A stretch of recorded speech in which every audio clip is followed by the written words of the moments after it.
দক্ষিণী সিনেমার আলোচিত তারকা সামান্থা রুথ প্রভু জীবনের একটি কঠিন অধ্যায় পেরিয়ে নতুন করে ভালোবাসায় বিশ্বাস ফিরে পেয়েছেন। ২০২৫ সালের ১ ডিসেম্বর কোয়েম্বাটুরে ঘরোয়া আয়োজনের মধ্য দিয়ে তিনি পরিচালক রাজ নিদিমেরুকে বিয়ে করেন।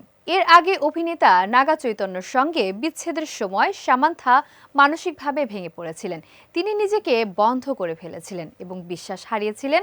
সামান্থা জানিয়েছিলেন, হয়তো আর কখনো কাউকে ভালোবাসতে পারবো না। কথা বলতে গেলে শ্বাসকষ্ট অনুভব করতেন এই অভিনেত্রী।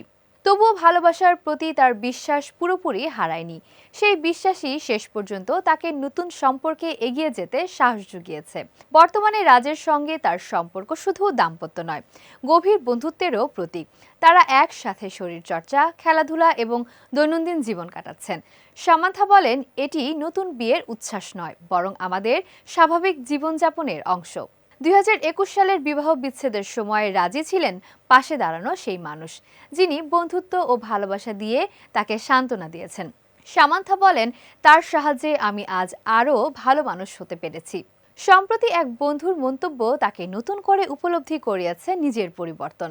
জীবনের নতুন অধ্যায়ে এসে সামান্থা যেন খুঁজে পেয়েছেন নিজেকে আর ভালোবাসার নতুন সংজ্ঞা। আর এভাবেই জীবনের যাত্রায় এগিয়ে যেতে চান সামান্থা।